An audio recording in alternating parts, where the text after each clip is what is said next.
na kopa maya pio wa mongonga kabukie bato nyonso ya mokili baboyi ngai mpona yo yokela ngai wayo yokela ngai papa yokela ngai wayo yokela ngai papa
Shalom, shalom, shalom naba eli nyonso, bipai nyonso bozwami dans les quatre coins du monde.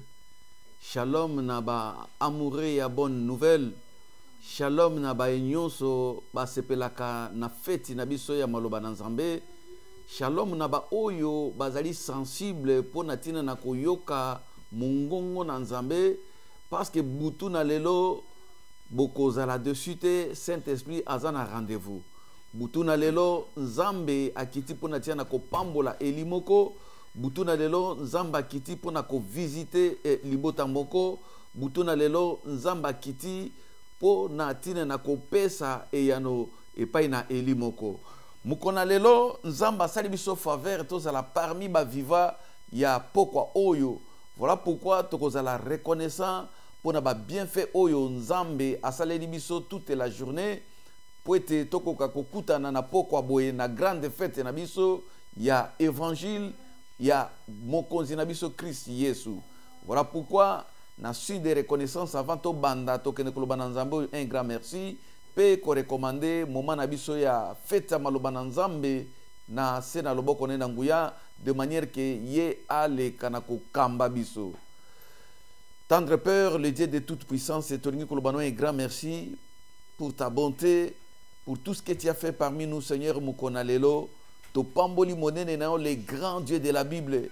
To pamboli monene na yo, pour na ba grandes choses au sali kat na biso. Personne nzamba koko sala makambo yo sali soki yote nzamba. Voilà pourquoi to poussani liboso na trône no ya na grâce na pokwa o pour na tia na kolobano un grand merci.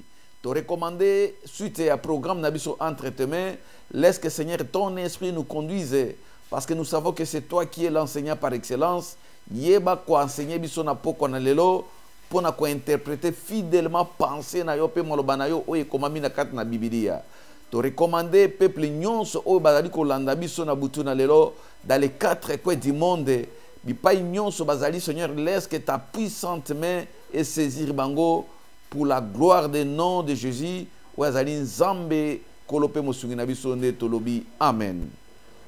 Vraiment nazane sengoli susu kozali boso na bino na poko na lelo Nzambe oyo asali biso faveur tokoki ko le kaboete sans que tozala reconnaissant ete Nzambe oyo apamboli biso kozala reconnaissant ete yope motozwi libaku ya kolanda biso za na bonne santé za na bomo kozala reconnaissant na ba bienfait nyonso oyo azali kosala yangwana na koleka mbangu mbangu kosenga na ba élu nyonso bazali bozala attentif parce que lelo ezana nguya na Nzambe lelo ezali na visitation du Saint-Esprit ndenge na lobaka toujours toza na fête ya maloba na Nzambe bipai biso toyaka ko sepela to sepela ka parce que Bible lobi ke oya ko yoka mungongo na Nzambe pe ba nyonso bakutana ki na batikala ki ndenge mokote na yebi ke à travers message oyo Molimo na nzamba ko visiter eli moko, ako visiter libota moko, ako visiter ndeko moko, ako visiter ministère moko, ako changer destinée na mutu moko à travers message oh. Yangwana yo mutu zili bakuya ko banda. Tika nzamba pambola yo parce que koi na kati na piscine moto ya liboso mpe mwanje azali ko ningisa mai loboko na nzambe esimba yo bipa yo zwami molimo santo abanda ko sala makambo moto akoki ko sala te na nzoto na yo molimo na nzambe abanda ko visiter ndako na yo molimo na nzambe abanda ko pesa obiyano parce que ozalaki na posa ya kokwea na kati na piscine moto na liboso oyo ezali engunduka na biso na télévision. Le Saint-Esprit ozali ami fidèle ye oyo azalaka toujours ko répondre na invitation na biso akutana na yo moto kwei na liboso. Bien sûr que to bandi na retard ya 10 minutes beaucoup qui comprendre que machine ezaka toujours na ba caprice. Voilà pourquoi molimo na nzambe ayeba na kolimbisa biso na retard wana mais yo ozala béni parce que ozelaki émission na biso ya le temps d'Isali na kopesa mbote pe na sengi na bandeko nyonso bakoti toyeba da ko partager message, partager na ba ami, partager na ba groupe parce que mutu moko akoki kobika à travers message oyo pe nzamba kobosana na yo te.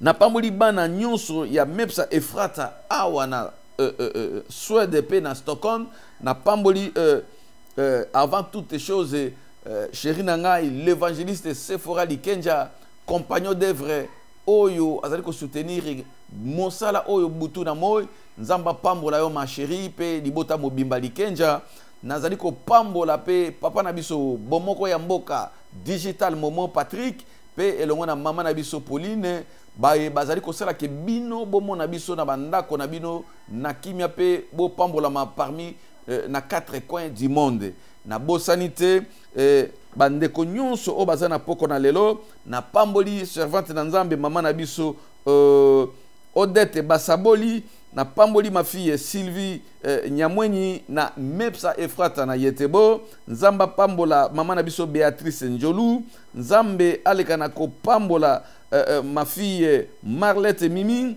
nzambe aleka na ko pambola mama Clara Marcuson nzambe aleka na ko pambola ma sœur Rachel Talita Kumi Ngandu bipai ozwami nzambe aleka na ko pambola ba serviteur nyonso pe ba servante oyo bakoti vraiment nzamba pambola ma fille Caroline Landu nzambe aleka na ko pambola bana Mepsa nyonso ndenge na lobaki ezala bao bazana Angola bao bazwami bipai na bipai nzamba pambola bandeko na biso na Illinois na Chicago nzamba aleka na ko kanisela bao bazana Paris pe nzamba pambola ba nyonso bazwami na mboka Congo démocratique pokwa na lelo mama na biso na likambo ezali ete être Jésus du Saint-Esprit.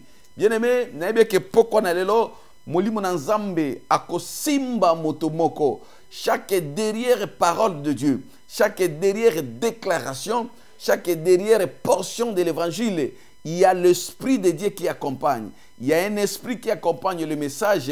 Où ezali ko sala ke ata yo zwami na musika na Paris, ata ozali na Australie, ata ozali na Amérique to na Afrique, ata pe ozwami na kati na mikili na Europe, le Saint-Esprit azalaka na barrière te akokoma bipa yo ozwami mpwete aleka na kosimba yo. Yangwana pokwa na lelo tosengi mutu nyonso azala attentif parce que molimo na nzamba ko simba bato bilembo bikamwa ekosalema bipai nyonso bana nzambe bazwami na pokwa na lelo. Bien aimé, avant que to banda message oyo na ningaki ke na peso témoignage moko oyo koki ko édifier yo parce que mbala mingi tant tozaka liboso na bino bato mingi bayaka na émission le temps d'Isali peut-être na curiosité peut-être na lolenge moko keloka kosala ezali te pourtant na benga kango fete ya maloba na nzambe bipai nzambe azali ko visiter bana pe azali ko pesa bango ba réponse mercredi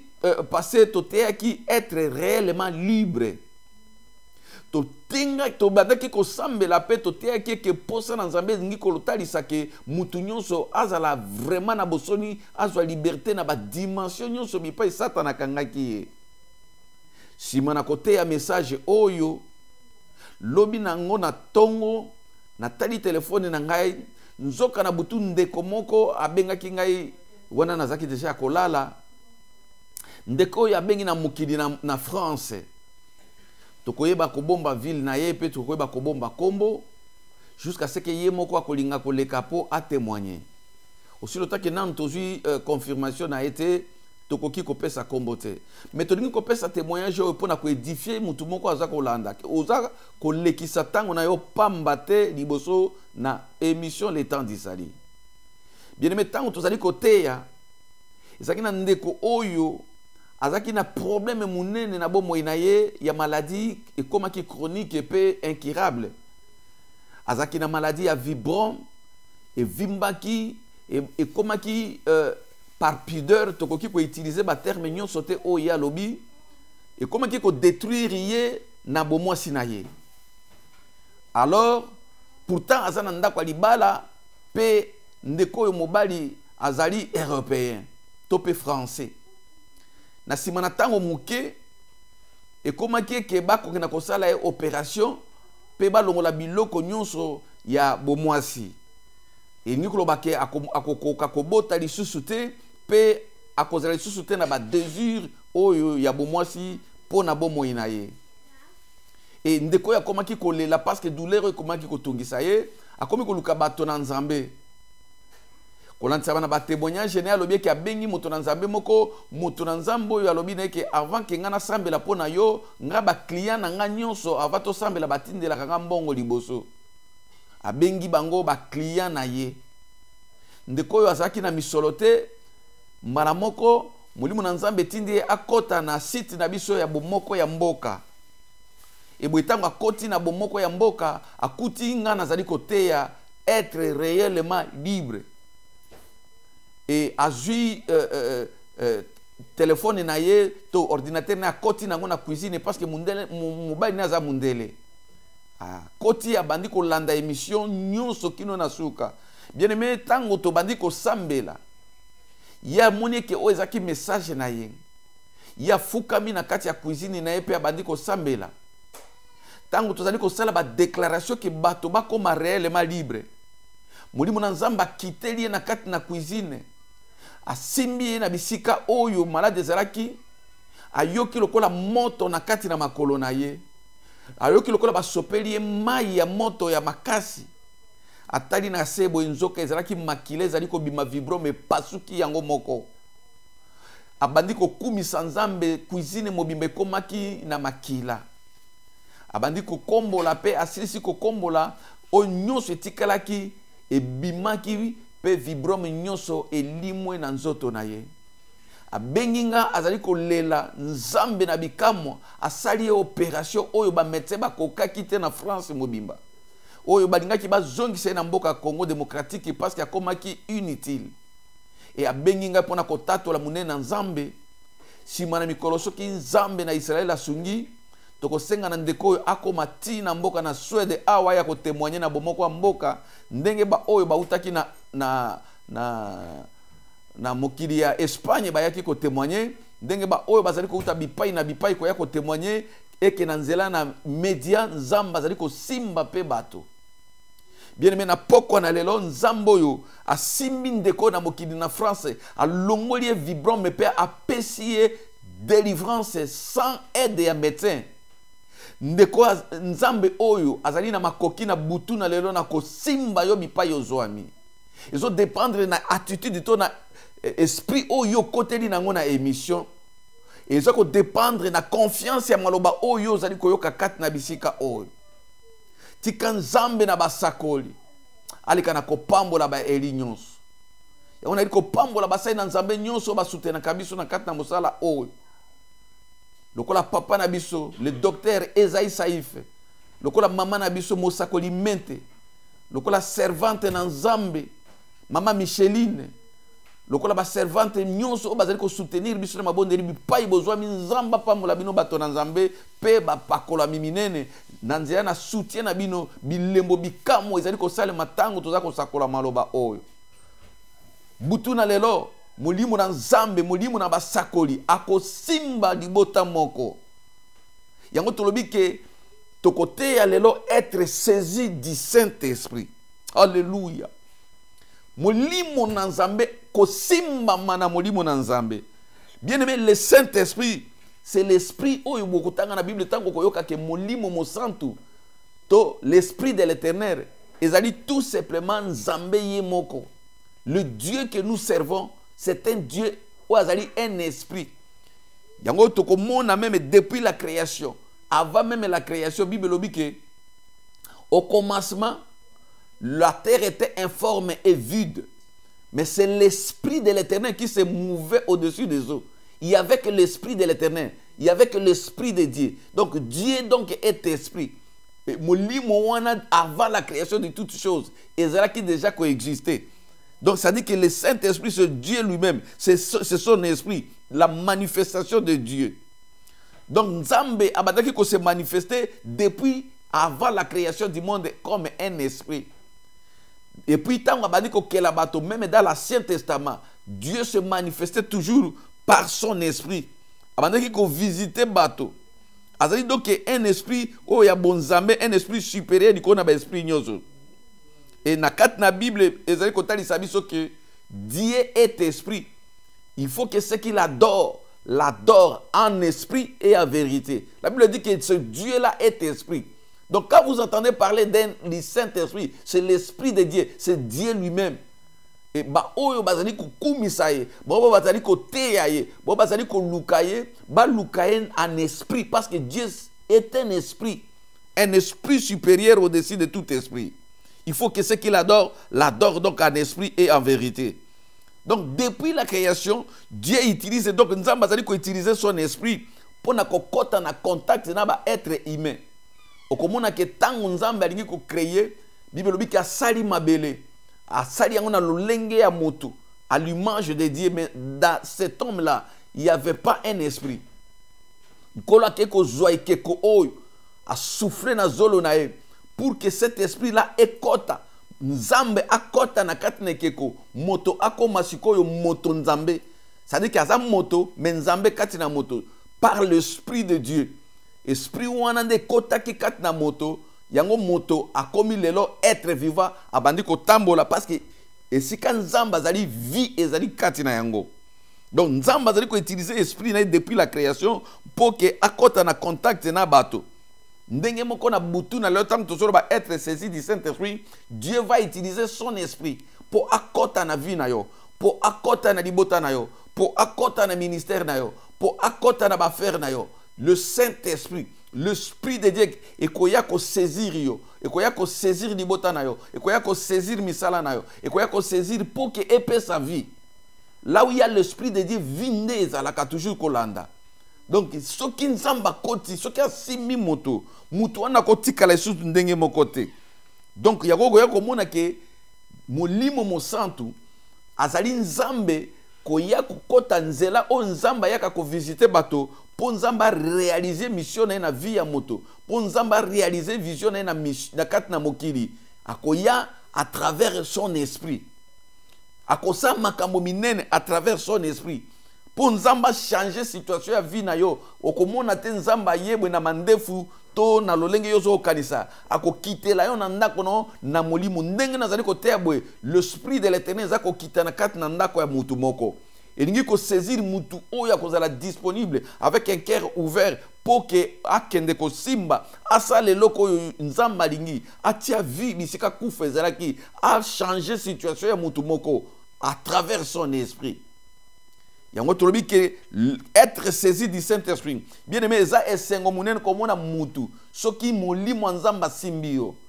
Molimo nzambe sokwa simbi mutu wana ko tikala ndenge mokote. Molimo nzambe sokwa simbi libota wana ko tikala ndenge mokote. Le Saint-Esprit sokwa saisi ministère a mutu ko tikala ndenge mokote. Le Saint-Esprit sokwa kitina kati ya une nation wana ko tikala ndenge mokote. Le Saint-Esprit sokwa kiti na kati na groupe to ya société moko ya bato et koki kotika la ndenge moko te. Voilà pourquoi tokene kotanga na noki lelo toza vraiment na fête ya maloba na Nzambe. Toko pesa ba référence. Nalinga ko pesa ba référence mingi parce qu'à chaque référence il y a une vie, il y a une révélation. On Nzamba ko banda ko pesa biso. Peu importe le nombre na ngwate za belé yo banda ko komango parce que toza na malaki si toza na université na lola bipai toza ko yekola maloba na Nzambe ozali ko transformer bomo ina biso ozali ko pesa biso ba résultat nzamba le kana ko pambola masere bipai ya zomi na France o molimo na nzamba bimisi ekiste bipai ba médecin ba eshuaki nzamba visiter yo lisusu na yebike na poko na lelo za kolanda biso molimo na nzamba continue kosala mosala okozonga epai na ba médecin oyo ba diagnostikaki oke esili mpona yo il faut zonga na Afrique okende kozela kufa mais butu na lelo na ningi koyebiso ke kozonga siri ba même médecin batala lisusu bakokamwa pe bamona nguya na nzambe ka le Saint-Esprit saisit une personne ndenge nini a transforma ka vie ya moto ndenge nini makambo echangeaka Saint-Esprit soko simi moto c'est au-delà ya science c'est au-delà ya imagination au-delà ya makanisi ya bato au-delà ya philosophie au-delà ya ba réalité oyo bato bakoki ko imaginer ya ona butu na lelo tokotanga mokana na nzambe na Luc chapitre 1er tobandi na verset 26 pe toke ko sukisa na verset 35 Luc chapitre 1 comme d'habitude nzamba pambola bandeko oyo bayebaka ko sunga biso na kokoma po e ko salisa bandeko mingi obakoya na sima Luc chapitre 1 verset 26 totangi yango jusqu'à verset 35 je lis au nom de Jésus. Au 6e mois, l'ange Gabriel fut envoyé par Dieu dans une ville de Galilée appelée Nazareth, auprès d'une vierge fiancée à un homme de la maison de David nommé Joseph. Le nom de la vierge était Marie. L'ange entrant en elle et dit, je te salue Marie, toi qui as une grâce, toi à qui une grâce a été faite, le Seigneur est avec toi. Troublée par cette salutation, par cette parole, Marie se demandait ce que pouvait signifier cette salutation. L'ange lui dit, ne crains point Marie, car tu as trouvé grâce devant Dieu. Bien-aimé, ko yamba, ko simba mana Saint-Esprit, c'est une grâce venant de Dieu. Ce n'est pas n'importe qui oyo nzambe ako tinda molimo na ye e simba ye. Ezalaka na ba mérite na biso te. Ezalaka na piété na biso te. Ezalaka na sainteté na biso te. Nous sommes saisis de la puissance du Saint-Esprit par la grâce du Seigneur. Ngolu kaka. Ngolu même ndenge ozali wana kotala lolenge ozate. Kotala pe passer na yote. Kotala makambo nyonso salite. Butu na lo yake la grâce du Seigneur. Ndeko stinda ki ngolu ebota molimo santo wa kosimba yo na butu na lelo. Marie ba yebisiye que tu as trouvé grâce devant Dieu. Et voici tu deviendras enceinte et tu enfanteras un fils. Tu lui donneras le nom de Jésus. Il sera grand et sera appelé fils du Très-Haut. Et le Seigneur Dieu lui donnera le trône de David. Il régnera sur la maison de Jacob éternellement et son règne n'aura point de fin. Écoutez le verset 34. Marie dit à l'ange, comment cela se fera-t-il puisque je ne connais point d'homme? L'ange lui répondit, le Saint-Esprit viendra sur toi et la puissance du Très-Haut te couvrira de son ombre. C'est pourquoi le seul enfant que tu naîtras de toi sera appelé fils de Dieu. Alléluia. Je bénis Dieu et je vais m'attarder à partir du verset 34. Total ina liboso kuna tomoni ke mwana mwasi moko ayebana kite. Mwana mwasi moko parce que na l'époque ne ba vierge bazala ki pe belé. Na époque na e basi pe kitoko bazala ki belé. Bibelobi que le Seigneur a fait que yeka kande a trouvé grâce. Bien aimé ko simba mana molimo santo pour que changement kota na vie na yo. Ezali kambo ya sélection na Nzambe. Ezali kambo ya choix na Nzambe. Nzamba salaka grâce à qui il veut. Beaucoup ko sala 1000, 2000, 5000, 10 000 personnes bozola ndanga na butu na lelo. Mais ngolo Nzambe zo kitela bato oyo Nzamba lingi. Sélection Nzambe zo salema na butu na lelo. Beaucoup dans l'église, si église, vous allez remarquer que batonyo soute babimaka na ba bénédiction ndenge moko parce que Nzambe aza souverain. Asala ka sélection na selon grâce na ye, selon ngolu na ye. Beaucoup bota ma na famille boza bato ebele. Peut-être yo poza na tina moko te na kati na famille, mais Nzamba ko sala sélection na kati ya libota na bino. Aza ko sala sélection bi pa nini ngolu ekokita, ngolu ya changement, ngolu ya ko simba, Nzamba olukana na simba na kati ya libota. Beaucoup allez belé na kati ya ville, na kati ya mboka, mais Nzamba za ko sala sélectionner selon sa grâce. Nzamba sala kangolu na ndenga lingi. Beaucoup de la TIP belé na internet mais nzamba azali ko sala sélection na carte internet azali ko sa ngolu ne ko mona ba musu bazali ko exceller ba musu bazako fungula ba studio ba musu ba sa makambo minene za ngolu na nzambe yango no ko mona ke Marita ngazaki na époque na ye a comprenant que le ko na tabi mais qu'est-ce qui se passe moi j'ai quitté linga ngana ninga muto na yeba na quitté nzamba yebisi que tu as trouvé grâce bien aimé na butu na lelo eli moko za na ngolu nengi koyebisa ke ozwi ngolu na butu na lelo ya kosimbama na molimo na nzambe yo seulement ozwi temps ya koyoka biso na poko na lelo ezali grâce o nzambe asali yo po ke osimbama na molimo na nzambe po ke nzambe changer quelque chose na vie na yo po ke nzambe changer quelque chose na couple na yo mabala ezali ebele me libala na yo ezwi grâce na poko na lelo ba jeune fiancé baza ebele fiançailles na yo ezwi grâce na butu na lelo misala ezali ebele bien aimé ba frère ezali ebele me ya yo ezwi grâce na butu na lelo ça c'est la souveraineté de l'Éternel asala kangolu na mutu oyo ye alingi nangi naloba na elina mokoro ke yonde mutu trouver grâce et pas nzambe bibelobi ke babandi ko confirmer na mari ke oyeba ke za grâce molimo na nzamba kitela yo eza grâce ozwa message ko te pa na nzambe bien aimé na butu na lelo tu dois comprendre que journée na lelo za journée à faveur po na yo journée na lelo ezali journée à grâce po na libota na yo et molimo na nzamba bandi ko continuer ko loba lobi na yeboy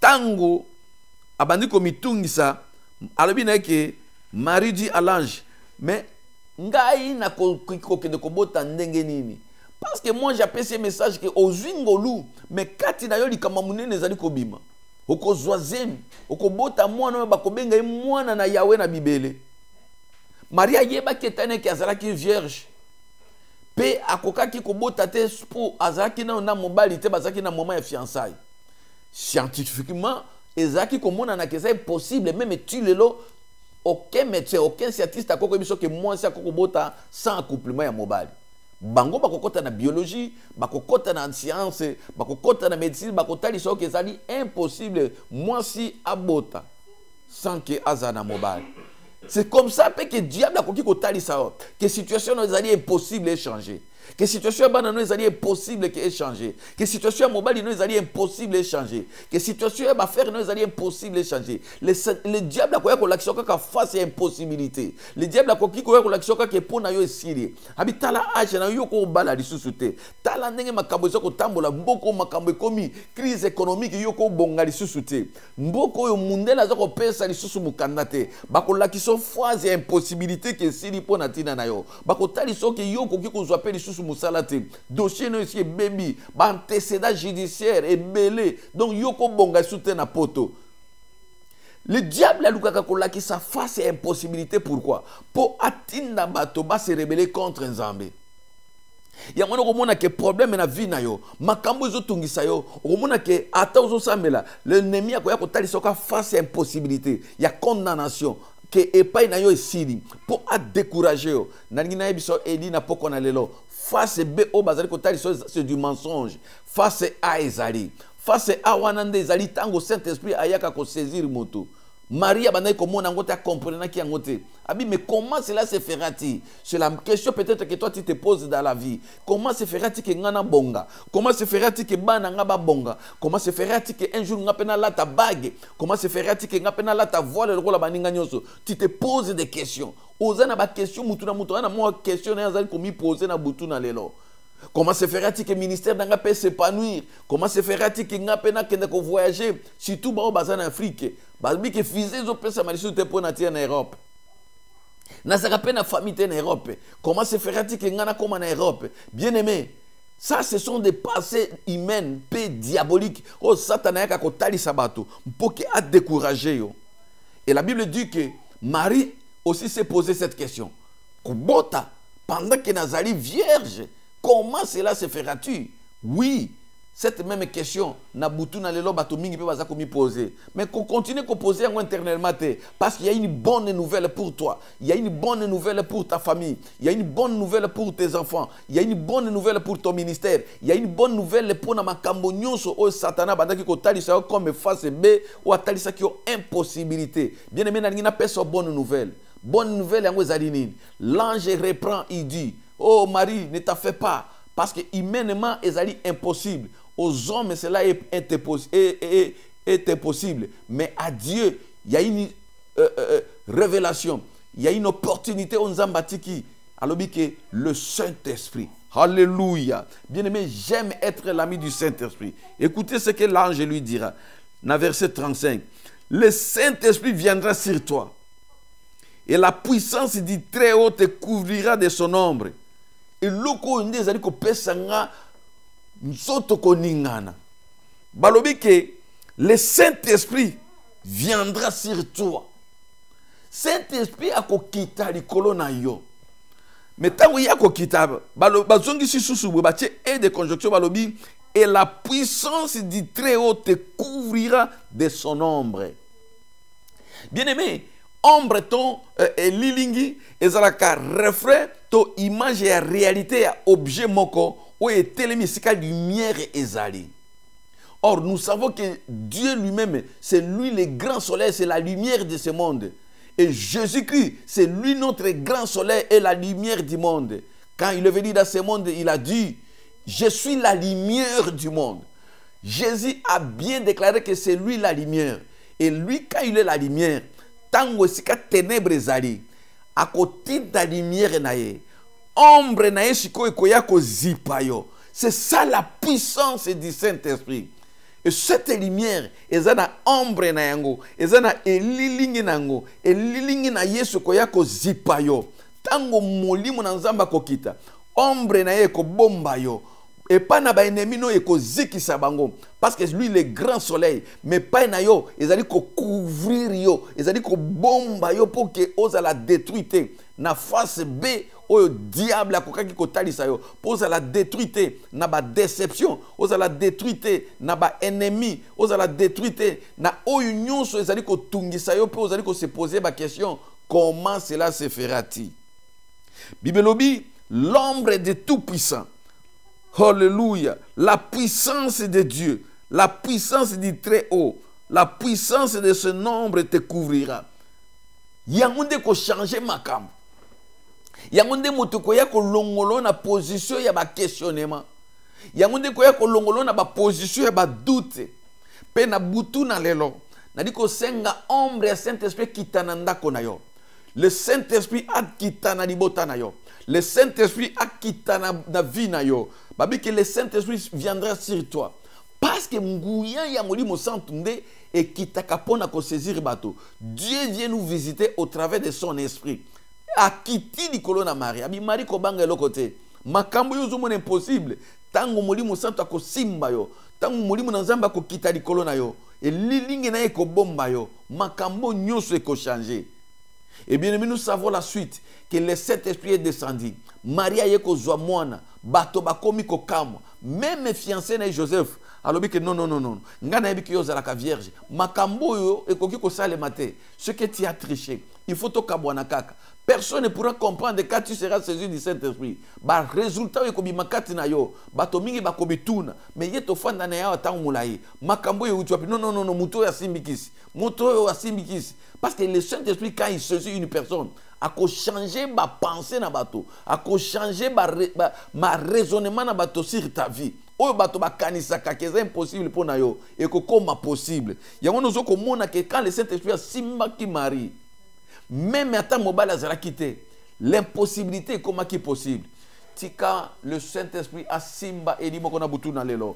En fait que impossibilité nyon c'est ça qui na vie na yo comme possible. En fait que mi pa nyon so bato ba comme qui ko douter nzambe na bikamo banda ko sa makambo ko kama na vie na butu na lelo. Saint-Esprit a kiti sa mu pepe na ye. Saint-Esprit a kiti sa ombre na ye katnanda ko na yo. Muli mona nzambe abana ko sa makambo moto mokida ko sala te. Muli mona nzamba kote sika dossier na yo efandi. Eza lozana dossier na immigration. Eza lozana dossier na tribunal. Et que yo zali na raison. Ozali coupable te. Tika moli mo santo akene ko simba. C'est lui l'avocat par excellence. Bi pa makanisi na yo esuki. Saint-Esprit akene ko simba. Saint-Esprit akita. A couvrir yo na ombre na ye. Bi pa maele na yo esukaki. Olobaki que comment cela se fera-t-il? Mais le Saint-Esprit va te saisir cette nuit. L'ombre du Très-Haut ekitananda konayo. Dans le puissant nom de Jésus-Christ. L'ombre du Saint-Esprit ekitarikona bananayo. Dans le puissant nom de Jésus-Christ. Mulimo santo aselo makambo akokamo. Dans le nom puissant de Jésus-Christ. De la même manière, nenga changea qui vit à Marie. Marie a zui moana. Pe tango a zui moana oy. Mutu moko te akoki ko comprendre que moi si akoki ko botate soka sanga na mobilité. De cette même manière, molimo na nzamba simba yo akamu isabato na ba résultat. Akamu isabato ba yebela kiyo. Ba mona kiyo lokola mwasi moko stérile. Ba kamo bazoka na kati ya chambre no mwana zako lela. Ba tune sale makindenge nini parce que tu as été saisi de la puissance du Saint-Esprit. Ba tuna ke mukolongo ba yoki ba invitation zo kabwana. Azwa ki fait azwa ki fiancé l'air nini. Menzoka kuna na ndako bazoka kiazako bala. Bayoka ba soso mafuta zako kalinga manakati na ndako na yo parce que nzamba visiter au musale bandi. Le Saint-Esprit va te saisir. Bien-aimé, Modimu Nzamba change la situation ya bato. Na butu na lelo akita na ndako na yo. A changer identité na yo. A changer bana na yo. A changer ndenga changer ki vie ya Marie. Tango azali ko sala. Quand tu es saisi du Saint-Esprit, mon sala Saint-Esprit a ko sala. A sala ka ko sa tambour ni trompette. A ko tu na pe ba metsete. A ko tu na pe ba ndokite. A ko tu na pe ba to ba finga kayote. A ko tu na même te bato yo ya membre ya famille na yo. Il commence à changer selon la grâce que tu as trouvée devant Dieu. Parce que Marie a trouvé qu'il y a grâce. Nalobi no ke Nzambe a ko changer vie na yo selon grâce yo zui liboso na Nzambe. Selon piété na yo te. Mais ngolu na Nzambe ndezoko kitana bomo inona butu na lelo. Hallelujah. Nzambe na bikamwa akita abanda ko simba moto moko. Bien meto ke de ko tanga mokana na Nzambe. Na mokana na 1er Samuel chapitre 10. Tokomona ndenge nini bandeko na tango na kala ezala na Ancien Testament na Nouveau Testament ba simamaki na molimo na Nzambe makambo nini ekomaki na bomo ina bango. Quand une personne est saisie du Saint-Esprit, makambo nini elandaka. Quand une famille est saisie du Saint-Esprit, makambo nini elandaka. Quand royauté moko ezali saisie, autorité moko ezali saisie du Saint-Esprit, biloko nini ekoki kolanda na sima. Bien-aimé Marie tomoni ki aboti pe mobile ne Joseph a comprendre te. Ndenge nazali kolobaka na butu na lelo. Nzambe oya visiter ma soeur na biso na kati na mboka na France. Mobile nazaki na chambre, mais Saint-Esprit a koti bipa yazali ko sambela na cuisine, vibro me panzani pe a témoigner mune na Nzambe. Malgré que mobile nazaki incrédule azali ka yebi makambo Nzambe te. Ye moko mwasi pe azali ko sambela na catholique, yebi makambo Nzambe te, mais cette femme là a cru dans message o biso to pesa ki. Cette femme a vu la main de Dieu. Bien-aimé na butu na lelo, bato mingi bako kamwa makambo Saint-Esprit akosala na vie na yo. Nangi kotanga mokana na 1er Samuel chapitre 10. Tokotanga verset 1er, to sauter totangi 6 kino na 7. Nalobi 1er Samuel chapitre 10, le verset 1er. Nalobi 1er Samuel chapitre 10 verset 1, oko sauter totangi 6 kino na verset 9. Je lis au nom de Jésus. Samuel prit une fiole d'huile et répandit sur la tête de Saoul. Il le baisa et dit, l'Éternel n'est-il pas loin pour que tu sois le chef de son héritage? Sauté wana totangi na verset 6. L'Esprit de l'Éternel te saisira, tu prophétiseras avec eux et tu seras changé à un autre homme. Lorsque ces signes auront pour toi leur accomplissement, fais ce que tu trouveras à faire car Dieu est avec toi. Verset 9. Dès que Saoul y tournait le dos pour se séparer de Samuel, Dieu lui donna un autre cœur et tous ces signes s'accomplirent le même jour. Alléluia. Bien-aimé, Saoul oyo azalaki mwana na kati ya ndako ya papa na ye. Bible biki mukolo mosusu papa na azalaki berger, azalaki na héritage, azalaki na ba ferme. Azalaki na bozui richesse na bango azalaki ba ferme. Comme nous l'avons toujours que Saoul oyo tellement azaki enfant aimé, il y a papa na badaki certainement ko kanisa na motema qu'un jour c'est moi qui va hériter ba ferme oyo. Raison pour laquelle okomona ke mukolo ba bibwele yo bungi s'est donné la peine ya ko kende ko lukango mosika na papa na kotizam azui moko ya basali ya papa na ye ba ke ko luka ba biloko yo avec amour nyos parce que intérêt na pesa ki na kati.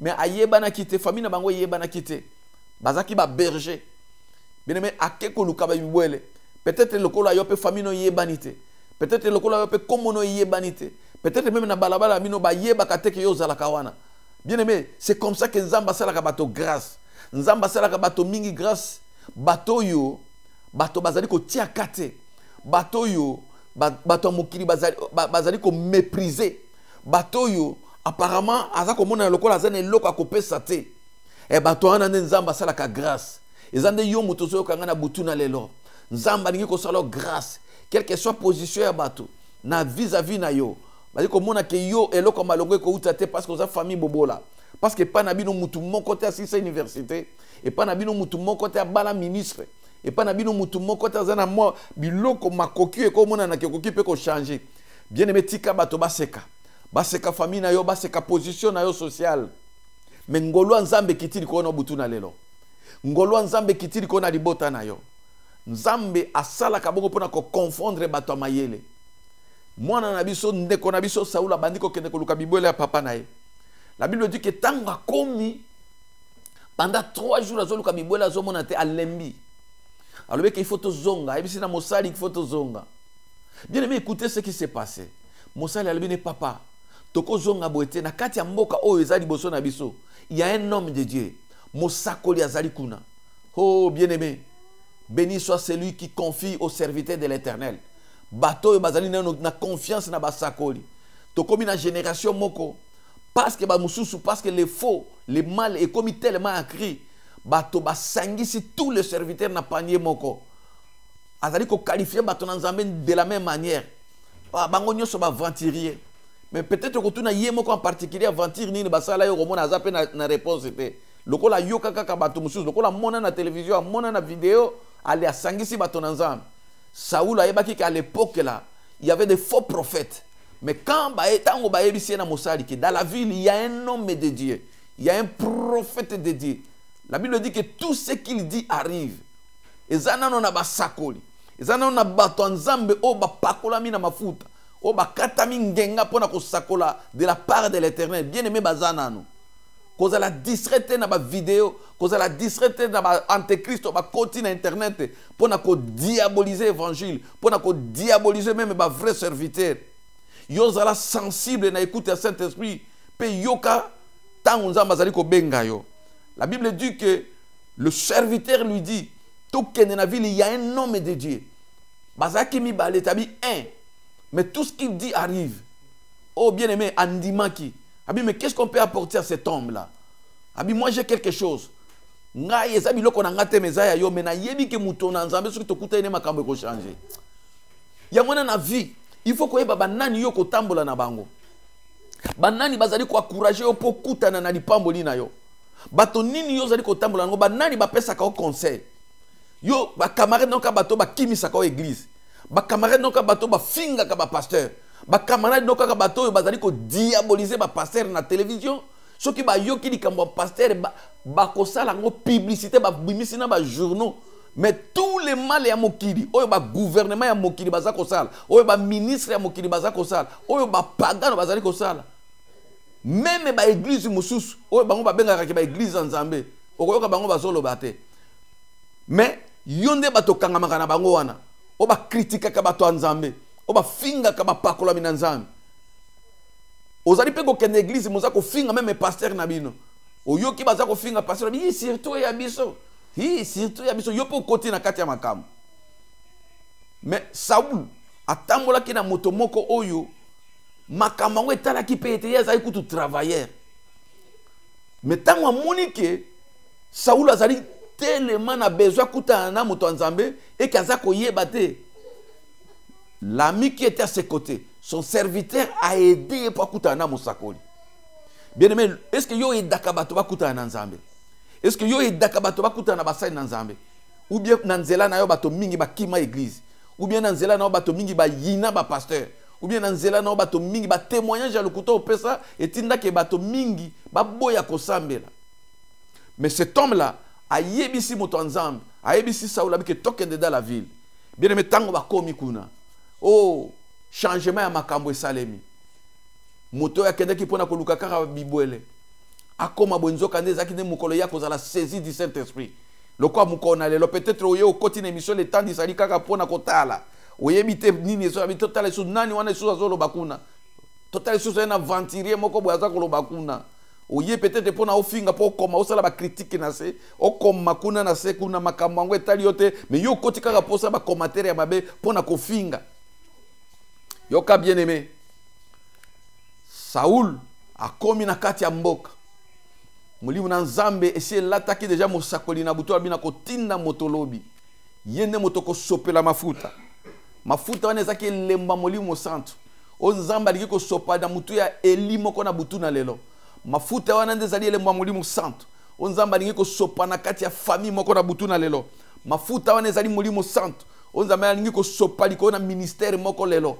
Mafuta wana ezali molimo santo. O Nzambe aliki ko sopa liko na bana moko. Mafuta wana ezali molimo santo. O Nzambe alingi ko sopa liko na ba projet, liko na ba faire, liko na bisika kufu ezalaki. Mafuta wana ezali molimo santo. Oye komema mutu moko na restauration na butu na lelo. Bien-aimé, yo yaki pe pona kotala tika mafuta kita na mutu na yo. Yo mutu zo tala nga na butu na lelo tika mafuta kita na mutu na yo. Parce que Dieu m'a dit que butu na lelo mafuta na eko kita liko na yo mutu zo kolandanga. Mafuta na eko kita liko na libota na yo. Mafuta na eko kita liko na misala na yo. De la même manière, le Seigneur a averti son serviteur avant même l'arrivée de Saoul. De cette même manière, Dieu nous a révélé que baïnyon so bakozala na butu na lelo na émission le temps d'Isali. Saint-Esprit ko kita liko na bango. Mafuta ko kita sans mesure. Mafuta ya restauration. Mafuta oye ko changer identité ya mutu moko. De la même manière, Nzambe a changé qui via Saoul, a changé vie na yo. Nazako ka molimo na Nzamba badiko sopa mafuta. Molimo na Nzamba badiko kita na bandako. Molimo na Nzamba badiko simba bato bazali kolanda. Molimo na Nzamba badiko simba ba elinyo so bazali koyoka na butu na lelo. Tika mafuta ye kita liko na yo. Bible lobi ke Saoul tangwa moni mosakoli. Ayena misolo na epo apesa bi papa tika makambo ya misolo. Tika komitungisa. Makambo na babibole ebungami. Ebungaki. Papa na wakuna za komitungisa su pona babibole te po bibole monani. Yo yaki awande pona mafuta. O yaki awande pona tina yondo zwingolu. Hallelujah. Bien aimé, yeba ko koti butu na lelo pambate. Ozana kati ya sélection ya bato Nzamba sélectionner pour ka sopa mafuta. O yeka kapona ko talate. Ozane kati ya plan merveilleux na Nzambe. O Nzamba ngiko sopa mafuta pona 2019. O koti apo ke mafuta sopa na ndeli ko na ndako na yo. O koti apo mafuta sopa na ndeli ko na bana na yo. O koti apo mafuta sopa na liko na ba entreprise na yo. Bi pa nyonso yo bungisaki biloko, o bungisaki fiançailles, o bungisaki soki eloko nini. Komitungisa pona yango te. Mafuta ndezo sopa na liko na butu na lelo. Alléluia. Tika mafuta kita liko na yo bien-aimé. La Bible dit que ba sopeli mafuta. Et la Bible dit ceci. L'Éternel ne t'a-t-il pas oint pour que tu sois le chef de son héritage. Et nous que mafuta wana, yamunezaki elembo ya molimo santo oyo soka simi mutu, il faut via mutu wana changer. Mafuta wana ezalaki eloko déclencheur, il y a Saint-Esprit pour saisir parce qu'à l'époque avant l'arrivée de Christ, molimo santo azalaki te lokola lelo. Molimo na Nzamba bandaki ko kita na bato particulier ba o Nzamba bandaki ko pona ko sélectionner pona mosala songolo soit pour muto akoma roi soit pour na muto akoma prophète soit pour na muto alingi ko sala mosala moko songolo o Nzamba zali ko pesa bato lokola ba Daniel bato lokola ba Joseph bato lokola ba Moïse ba prophète mosusu pe ba roi omona ke bato ya kotanga o bazaki sélectionner. Et ça qui n'importe qui te obanaï ko zwa molimo santu, to obanaï ko sopele mafuta. Il y avait déjà au bazar qui choisi par Dieu. Pe bazar qui sélectionné selon ndenge Nzambe yemo kwa lingaki. Ndenge butuna lelo yo pozali sélectionné pour que ozala béni, pour que mafuta qui te na mutuna yo. Boza ebele, mais sache que c'est toi que l'Éternel a choisi. Pour que tu sois le chef de son héritage, pour que tu prospères, pour que 2019 yo. Sache que c'est toi que le Seigneur a choisi et que ma foute nezo kitane na libota na yo. Sachez que l'Éternel t'a choisi pour que makambo satana latisio tang mulaye longwa. Sachez que c'est toi que le Seigneur a choisi pour que molimo santo simba pe abongo la makambo na bo moina yo dans le puissant nom de Jésus-Christ. Molimo na Nzambe akiti na kati na mafuta. ye Saul abandaki koyeba te ke makamoni bazo sala. Yoka mosakoli abandi koyebisa ye. Alors que siko bima kende zonga. Mais tango ko kende na verset 6 balobi boy. L'esprit de l'Éternel te saisira et tu prophétiseras avec et tu seras changé à un autre homme. Yoka bandeko. Abi ke tango molimo na nzamba ko saisir yo. Tala makambo molimo santa ko sala. Ya liboso abi que tu seras changé à un autre homme. Quand le Saint-Esprit touche, quand le Saint-Esprit saisit une personne, il change l'identité de la personne, il change la vie de cette personne, il change la vie de cette famille, il change la vie de ce ministère. Quand le Saint-Esprit saisit un ministère, tout doit changer. C'est-à-dire que là où il y avait la mort, Nzamba ko changer comme une vie. Là où il y avait la stérilité, Nzamba ko changer comme une fécondité. Là où il y avait la malédiction, Nzamba ko changer comme une bénédiction. Là où il y avait la solitude, Nzamba ko pamba ko fungula nzela. Bipa nyonso ozalaki mabe zalaki. Le Saint-Esprit quand il saisit, il lui change. Tika butu na lelo, Saint-Esprit a ko saisir yo, a changer makambo nyonso satana latisa ki yo. Butu na lelo au nom de Jésus-Christ. Si le Saint-Esprit a saisi, peut abandako changer. Je le déclare dans le puissant nom de Jésus. Changement kota na kat na vie na yo. Changement kota kat na famille na yo. Changement kota kat na ministère. Par la puissance du Saint-Esprit, oh ezali ko saisir yo butu na lelo. Changement kota kat na ba projet na yo. Changement kota kat na mobile na yo. Changement kota na nzoto na yo. Bipa nyonso loboko na Satan simba ki yo illégalement. Le Saint-Esprit a saisi. Yene moto a changé kamakambo. Yene moto a changé ka histoire à bateau. C'est le Saint-Esprit qui change toutes choses. Yangona na butuna lelo. Saint-Esprit a changé li kamona yo. Alléluia. Na yebi problème na yo te. Na yebi bisika nini te makambo fandi. Mais yebango ke butuna lelo. Saint-Esprit a bandi ko changer makambo. Abandi ko changer makambo. Abandi ko changer identité na basali na ye. Abandi ko changer ba ministère. Abandi ko changer ba famille. Abandi ko changer bato ba bandi ko lela. Kaka butuna lelo. Yoka bien-aimé. Molimo na nzamba lobi ke tan yo komona molimo santu. Asimbi yo. Lorsque ces signes auront pour toi leur accomplissement, fais ce que tu trouveras à faire, car Dieu est avec toi. C'est-à-dire que tant que molimo santo simbi mutu, bien mose su muta ko banga bangate. Abie sala nyoso yo moni malamu ko sala po nzamba zana yo. Nangina yebisa elimoko. Ozana besoin molimo santo simba yo. La présence du Saint-Esprit, c'est la présence de Dieu. Quelqu'un qui est saisi du Saint-Esprit, c'est quelqu'un qui marche avec Dieu. Et la Bible dit que fais tout ce que tu trouveras à faire, car Dieu est avec toi. C'est-à-dire, finis les échecs répétés, finis makambako lela, finis des maladies chroniques, finis oh non c'est ça qui a une personne passe na motema, ba insomnie, ba femme de nuit, ba mari de nuit, ba cauchemar ndenge nyonso, oh ya ba lié ya famille ya coutume, finis parce que tu n'es plus la même personne, tu seras changé. Na butu na lelo bisika mutu moko eshuaki. Saint-Esprit alingi ko changer. Alors tout ce que tu trouveras bon à faire, fais-le car Dieu est avec toi. Bien-aimé na ngina yebisa yo ke nzamba za na famille na yo. Nzamba za na misala na yo. Ba projet yo lingi ko sa na 2019 avec Christ. Quand tu es saisi du Saint-Esprit, Dieu est avec toi. Na verset 9 Bible lobi boy. Dès que Saoul y tournait le dos pour se séparer de Samuel, Dieu lui donna un autre cœur, et tous ces signes s'accomplissent les mêmes jours. Tango kaka bakaboni na mosakoli, tango Saoul akaboni na moto nzambe, oyo azalaki instrument po basopele mafuta, nzambe yoka bibele, nzambe aye kopese motema mosusu, akomi komuna makambo ndenge mosusu. Le Saint-Esprit change le cœur des gens. Okoze susu na motema ozaki nango liboso te. Le Saint-Esprit change le cœur des gens. Akolongolo ko bang, akolongolo ba idée à pessimisme, akofungolo obanda komona que tu peux tout avec Dieu. Okobanga sou bandokité, okobanga sou ba maladité, okobanga sou puissance occultisme te, okobanga même te nombre ya bande ya ba inina yo, parce que tu auras un nouveau cœur.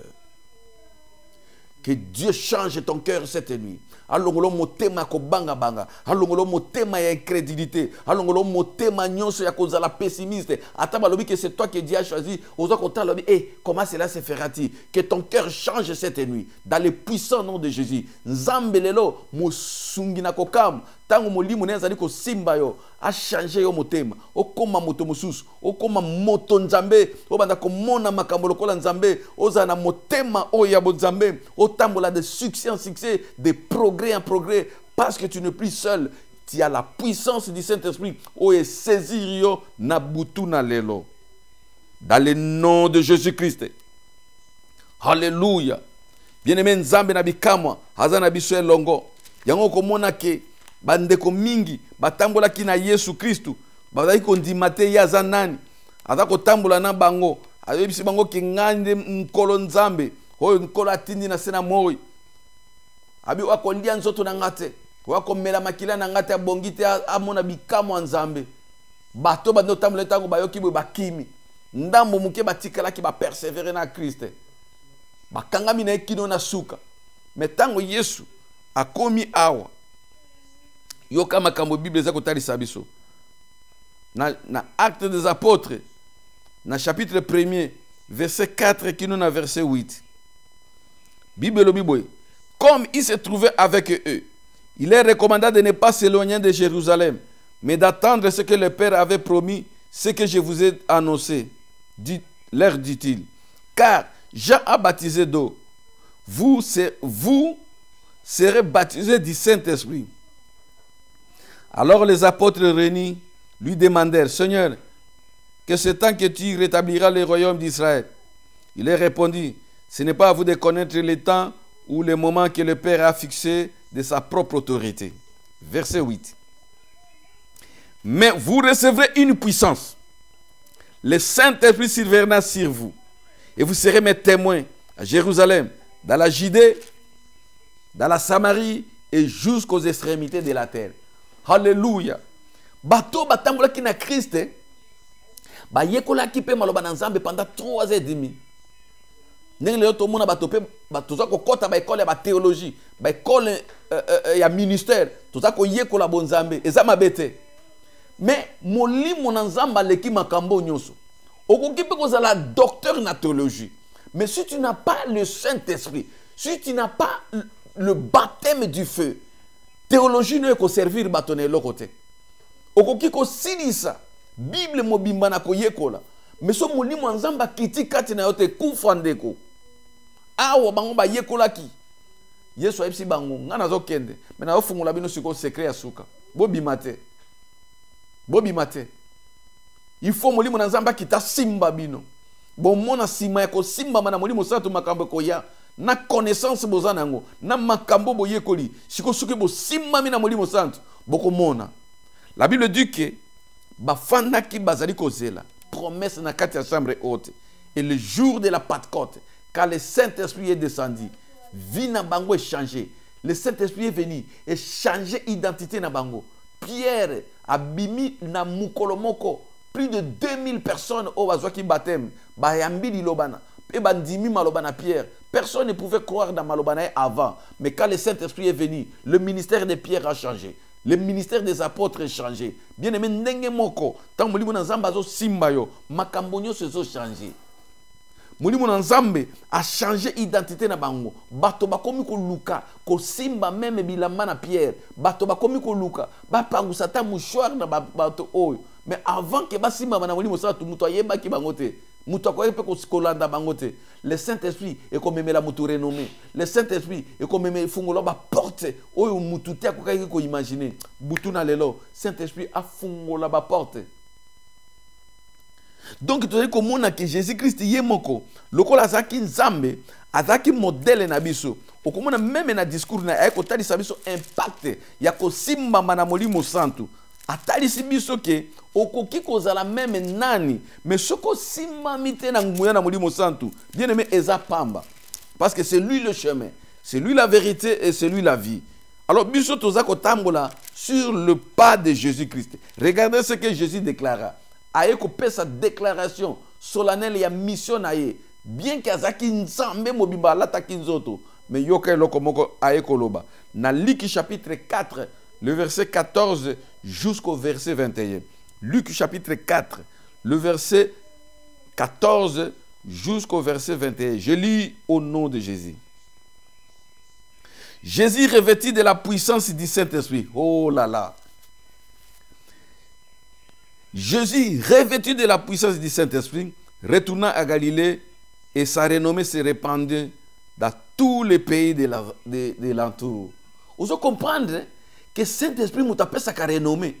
Et ça qui c'était, et ça singana loketote, et ça ba occultisme était, et ça cabal juif était. C'est le Saint-Esprit n'a appelé sa vraie renommée. Et ça ba koko na yote, et ça ba boti na yote, et ça mututi a koki ko peso renommée. Et ça peut mbongote. Bien aimé, si tu es loin du Saint-Esprit, okomona bato ato pesi mbongote bato bazoko yembe la yo. Bobo sa indi kambo Saoul a tué ses 1000 et David a tué ses 10 000. Alors que ça, David a bomeka mutu moko. Mais parce qu'il a été loin, David a été loin. Tant que a sali kaka exploit moko, nzembo échanger na makambo sala kite ba komo yembe la. Saoul a tué ses 1000 et David a tué ses 10 000. Kaka mutu moko, exploit moko ko sala. Soko simami na molimo santu, renommé zako kita bien aimé. Véritable renommée c'est le il y a Saint-Esprit. Il y a un ebisaka na bato nzambe, oyo bazali emporté na bonzui ya mokili, oyo bazali ko kota na ba kabal, oyo bazali ko simba occultisme, oyo bazali ko kende ko mite kanzoto na ba marabout pour la croissance soi-disant il y a église. Bien aimé, véritable renommée, ça l'exercice ya ko ça la intimité dans Saint-Esprit. Ça la amitié dans Saint-Esprit. Après sa renommée. La Bible dit que puisque Jésus était revêtu de la puissance du Saint-Esprit, et l'autre landa qui renommé et bandit kokende na Galilée et qui partout na bamboka nyoso. Il enseignait dans les synagogues et il était glorifié par tous. Vous avez vu le Saint-Esprit a la soki asimi moto bato bakokumisa yo. Mais ce qu'on a na molimo santuté au mono lekisika bato bazi o ya ko sala nini yao. Parce que molimo o azakati no molimo mabe a opesa bato kanda présence nous opesa bato kanda molimo ya mabe ton dikati na yo. Mais quelqu'un qui est loin du Saint-Esprit so kwa komisika bato so bazane sengo po Saint-Esprit apesa ke sengo na mitema o komine sika boso za na molimo santo te bato batiki ko solola baso banga présence na yo parce que tu es envoûté aux animé na molimo mabe un esprit ya méchanceté. Et Bible le bique yoka dans verset 17, quand on dans la synagogue, on lui remit le livre du prophète Esaïe, l'ayant déroulé, il trouva l'endroit où il était écrit. L'Esprit du Seigneur est sur moi. L'Esprit du Seigneur est sur moi. Écoutez très bien la locution de Jésus dans la synagogue. L'Esprit du Seigneur est sur moi parce qu'il m'a oint pour annoncer une bonne nouvelle aux pauvres. Il m'a envoyé pour guérir ceux qui ont les cœurs brisés. Tala makambo. Oyo molimo santo asala kasoka simbi mutu. Tala misala ya Saint-Esprit. Quand il saisit une personne, mutuana osa la pasteur tote. Si tu es loin du Saint-Esprit, présence ne kobanda ko mema ba délivrance, présence ne kobanda ko sala ba miracle, parce que ce ne sera pas le titre ne ko sala ngo, mais l'Esprit de Dieu kat na yo kobanda ko sala ngo. Etienne azaki un diacre, Philippe azaki un diacre, mais bota makambo o bango basala. Okoyoka na Bible makambo Barthélemy asalaka apôtre mobimba. Oyoka yango. Mais tala batoloko la babi que Etienne rempli du Saint-Esprit, il a vu le ciel ouvert. Azwa grâce à comme on a lola kofungwama, rempli du Saint-Esprit Etienne. Toi, on a besoin de diacre ba Etienne dans l'église. Ba diacre ba rempli du Saint-Esprit. Ba diacre ba talaka mission na ba offrande de thé. O ba talaka te que passer à pas moi mindengeni. Et makambo mbongo yutu wapi. Non, nous avons besoin de gens qui sont remplis de la puissance du Saint-Esprit. Nous avons besoin de fidèles au bazar remplis du Saint-Esprit. Babandi ko intercéder bo ngouena nzambe kiti na église. Ba musicien au bazali remplis de la puissance du Saint-Esprit. Tant bazali ko adorer ba malade bazali ko bika. Et la Bible dit, parce qu'il a été loin, pour proclamer aux captifs la délivrance, aux aveugles le recouvrement de la vie, pour envoyer libres les opprimés et publier une année de grâce du Seigneur. Voilà quelqu'un qui est rempli de la puissance du Saint-Esprit. Makambo nini ekosalema. Habiki bolimo nanzamba pakolinga pona makambo. Et nous avons vu le ministère de Jésus. Aucun esprit, aucune puissance et aucun qui résister devant Jésus. Ni même la mort. Jésus a vécu la mort Parce qu'il a été oint du Saint-Esprit. Il a été revêtu de la puissance du Saint-Esprit. Il a été couvert de la puissance du Saint-Esprit. Le corps là de Jésus a été oint du Saint-Esprit. Bien aimé, ce qui nous autres, ils ont saisi du Saint-Esprit. Des grandes choses vont s'opérer dans ta vie. Alléluia. Le Saint-Esprit donne aussi la vie. Nabai nyonso o bazali ko luka elongia nzambe. Saint-Esprit akoki ko changer longia mutu moko na butu na lelo. Tokotala na mokanda na Ézéchiel chapitre 37. Ézéchiel chapitre 37. Totangi na verset 3 kino na 5, toko sauter totangi 5 tino na 10. Nzamba pambola eli moko na butu na lelo. Pe mutu moko azala saisi de la puissance du Saint-Esprit. Quand tu es saisi de la puissance du Saint-Esprit, le Saint-Esprit donne la vie.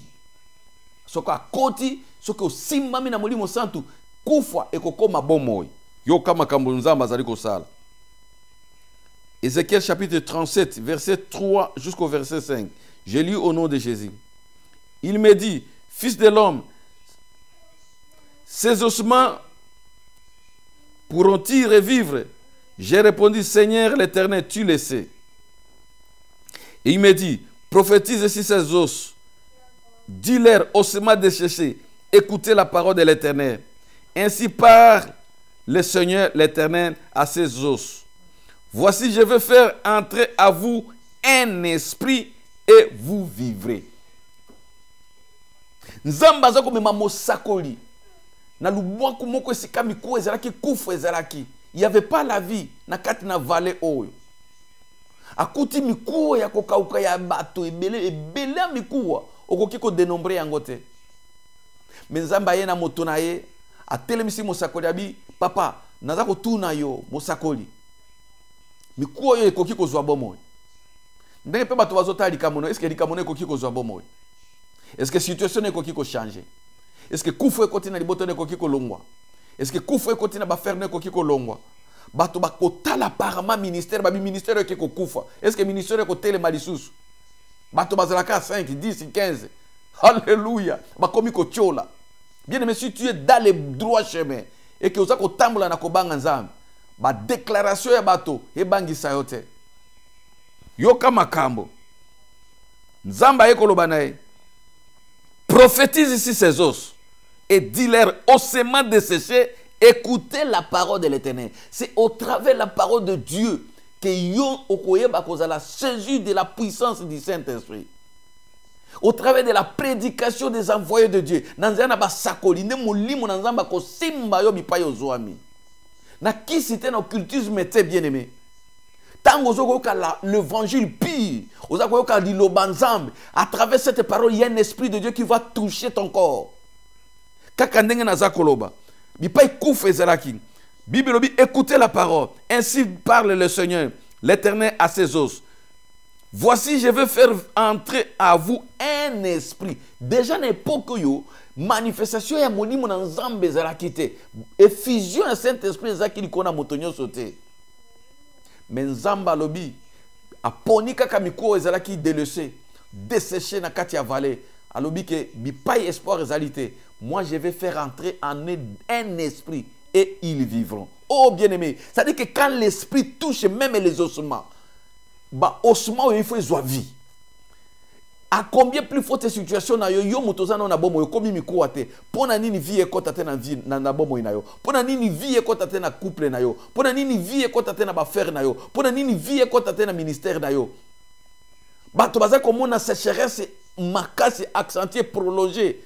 Mais basali koyeba te que Dieu quand il touche situation au union c'est comme on a lokola désespoir, la vie doit entrer. Donc le Saint-Esprit quand il touche même aux ossements, il donne la vie aux ossements. À combien plus forte raison yo eli ozako kangana butu na lelo tika molimo na nzamba kita apesa yo vie dans le puissant nom de Jésus-Christ. Saint-Esprit akosa makambo akokamo na bomo inayo parce que muntu na nzambe azali ko sakola ke butu na lelo makambo akokamo esale bana vie na yo. Hallelujah. Nzambe na bikamo azali ko soutenir yo na nzana molimo santu. Molimo santu akobikiso meme na babaladi. Molimo na santu alobaka C'est à travers Saint-Esprit que okoyoka maloba na nzambe, okoyoka nzambe pe ba directif ya Saint-Esprit. Le Saint-Esprit va te parler. Ndenge molimo na nzambe ayebaki ko utiliser Saoul pour que akoka na koloba. Nzambe aza ndenge moko kino lelo. Soko wendre yo okobanda koyoka mongongo na nzambe. Okomona nzambe azali koloba à travers ya basali na ye na mate ndenge nazali koloba aw. Alléluia. Dieu confirme la parole de ce serviteur. Ce qui nzamba wendre mosakoli moko ale motoana tango kobanda koloba ndenge nazali koloba boy. Dieu vient, il confirme la parole et abandi ko accomplir tout ce qu'un homme de Dieu akobanda ko prédire. Yango na butuna lelo nazali ko prédire guérison na bina yo. Nazali ko prédire élévation. Nazali ko prédire makambo ko kamo na bomo na yo dans le puissant nom de Jésus-Christ. Nzambe na bikamo aliko sama makambo ko kamo na bomo ya mutu moko na poko na lelo. Alléluia. Nzamba kena ko visiter yo parce que zan mutu o nzamba liki ko sela makambo ko kamo. Nzamba visiter bana na yo. Nzamba visiter libota na yo. Yoka. Bible Bible na 2 Pierre. Chapitre 1er verset 21. 2 Pierre chapitre 1 verset 21. Bible Bible. Car ce n'est pas par une volonté d'homme qu'une prophétie a jamais été apportée, mais c'est poussé par le Saint-Esprit que les hommes ont parlé de la part de Dieu. Car ce n'est pas par une volonté d'homme qu'une prophétie a jamais été apportée, mais c'est poussé par le Saint-Esprit, poussé par le Saint-Esprit que des hommes ont parlé de la part de Dieu. Bien-aimé, ndenge nazako sakola na butuna lelo, na osakola selo milimo ya bakoko na ngate, na osakola selo milimo ya bamvutumante. C'est poussé par le Saint-Esprit que je parle de la part de l'Éternel. Et Dieu est derrière cette parole pour l'accomplir. Pour un changement na couple moko. Pour un changement na libota moko. Saint-Esprit akita likolo na yo. Na butu na lelo. Bien aimé, ceux qui osaki ko tambola na nzambete. Ou bien obandaki ko attristé molimo na nzambe. Le Saint-Esprit peut se retirer de toi. Oyebi na kati na Biblia. Saint-Esprit s'est retiré aussi des gens. Il s'est retiré de Saoul. Bible lobi na mokanda na Éphésiens chapitre 4. Le verset 30, Bible lobi, n'attristez pas le Saint-Esprit. Ce qui nzamba pakoli da molimo santo, batela molimo wana, tambola na molimo santo, tambola na crainte de Dieu.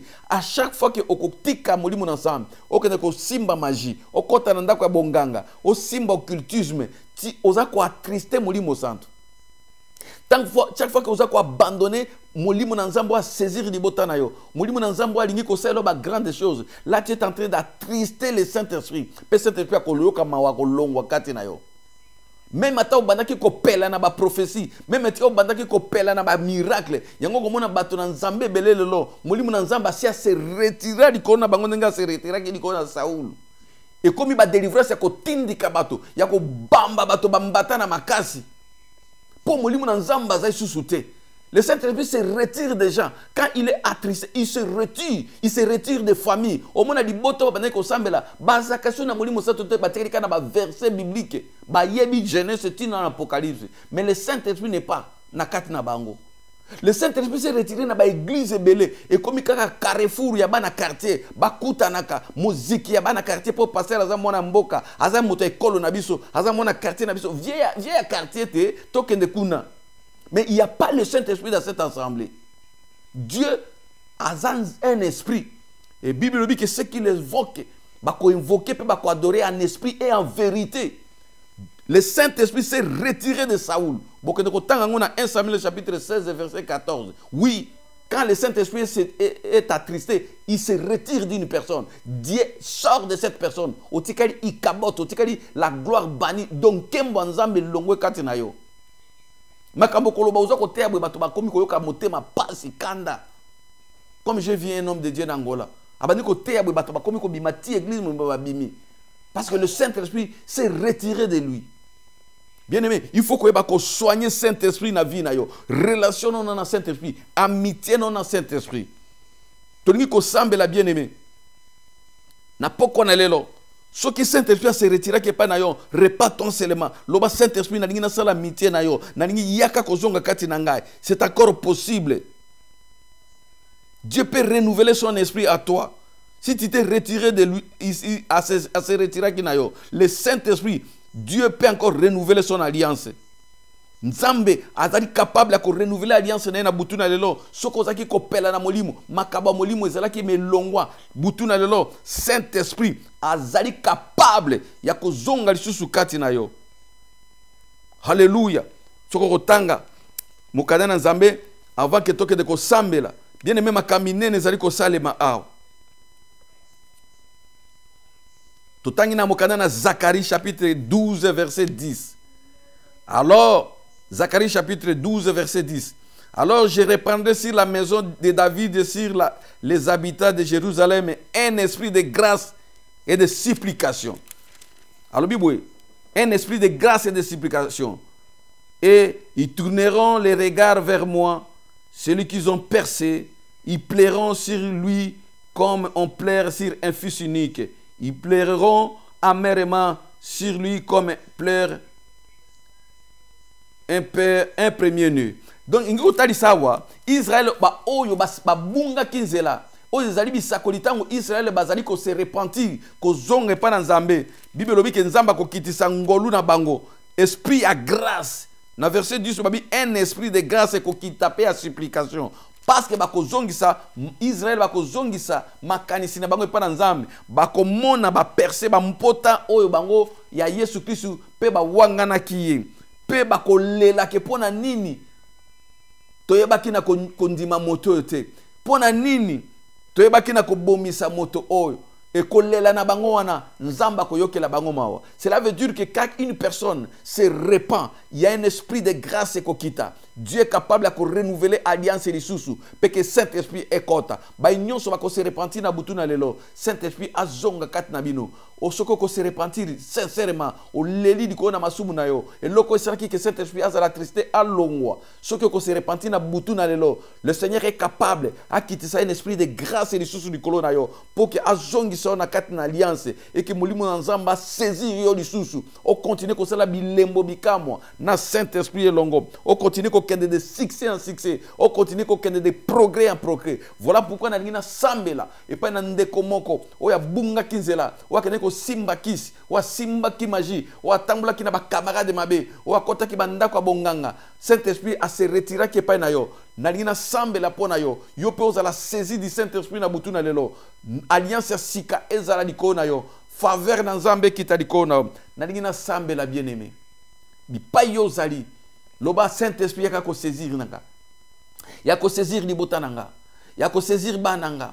Yako saisir mobile nanga. Yako changer makam. Changer motema nanga. Changer vie nanga. Changer bisikanyo so sécheresse sezelaki. Soko pesa qui vit n'a pas osma desséché parce qu'il y avait ton esprit du kona yango. Seigneur, kita na bomo nango pesa vie. Kita na libota nanga. Kita na couple nanga. Kita na bana nanga. Soko bunga kinzemba. Nzela. O kota ki na misala mabe boaka yango lelo na butu na lelo repas-toi sincèrement lela amèrement lokola moto azali kolela mwana na moko ya mobali abotaki lela liboso na Nzambe makambo nyonso esali ke molimo santo se retirer na yo continue kosala alliance na Saint-Esprit bien aimé komona kembo na Nzambe pona ba nyonso bazali kotambola na Saint-Esprit pona ba nyonso ba yokili loba o butu na lelo Saint-Esprit a saisir yo a saisir libota na yo a même changement a fortifier yo a kamwisa ba ini na yo a pesa guérison délivrance et simba yo dans le puissant nom de Jésus na lina sambela yo motoza malade bipa yo zwami sali ezokota na ndako na yo yo moto bisika nyonso sata na kangaki bipa nyonso kufa ezalaki molimo santo azako comme un changement na butu na lelo. Dans le puissant nom de Jésus. Yahweh Nabikam, le Dieu des esprits des prophètes. Butu na lelo Nzambe na milimu na basakoli. Na beleli okita o simba eli moko. Bipai nyonso bazwami. Molimo santo akita pona ko changer bomo ina bango. A changer mabota na bango. A changer misala na bango. A changer mabana na bango. Dans le nom puissant de Jésus. Bipai nyonso kufa ekotaki. Bomo yekota. Fungola matoi da bawe matoi kangamaki. Fungola miso na bawe miso kangamaki. Bipai nyonso médecine lobaki ke sidi yo Nzambe obanda. Butu na lelo na kombo na Yesu Masia. Makambo ya sika ebanda.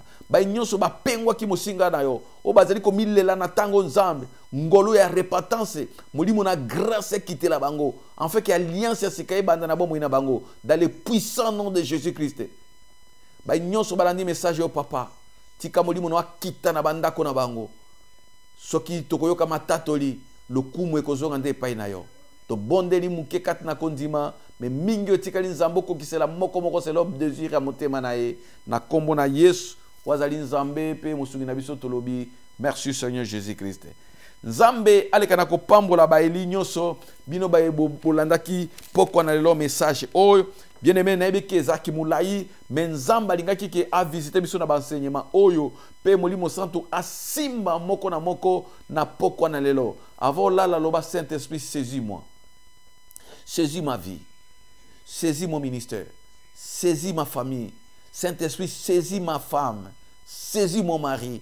Okomona makambo nzamba kosala sima ya kosimba libota na yo okotatola ke nzambe na bikamo azana no na bomoy pe loboko neza mokusete poete ezanga kopambola yawe na bikamwa halika na kopambola ba eli nyonso ba bazwami pembeni na Stockholm bo bazwami pembeni na biso ezala bo bazana Oslo bo bazana Helsinki bo bazali na Islande bo bazana Danemark bokoki koya tous les dimanches nous avons fête ya maloba na nzambe na église de Mepsa Efrata de 14h à 16h30 bipai wapi tuzali ko bondela pona bato ba témoignage ezali ko salema nzambe na bikama ko simba yo mulimo na nzamba ko simba yo bien aimé ko yoka sonite yo mutozwami na kati na Stockholm ozana no shopping li shopping Yetebor yaka benga biso na ba numéro ezali ko leka liboso wana benga bomoko mboka oko kutana na biso tope okokipe ko benga pe evangeliste Sephora poete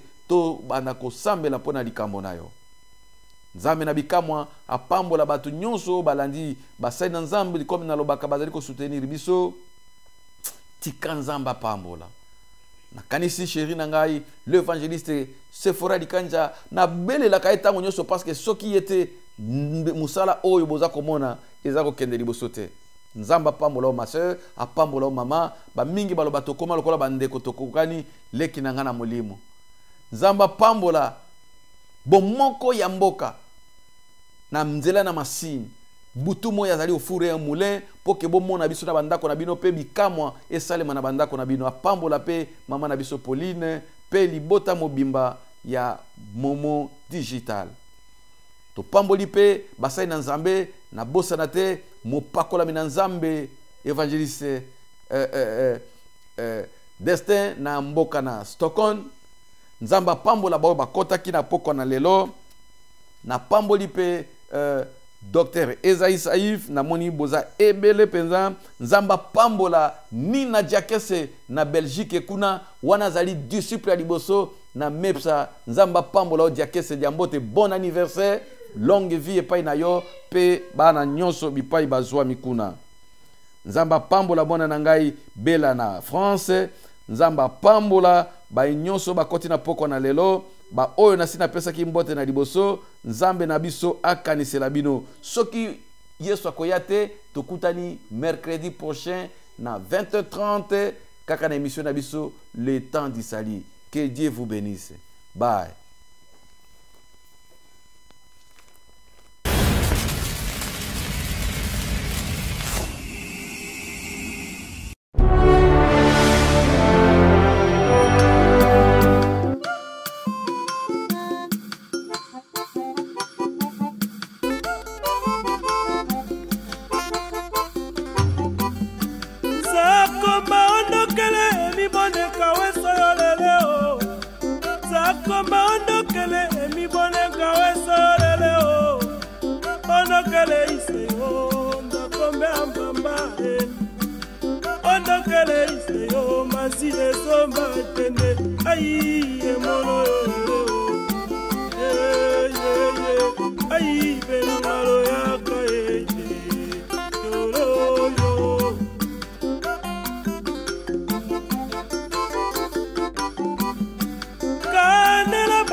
Chineki so bato benza kombe ampamba Kanta pekato esamba tende aibe ngalo ya kaye.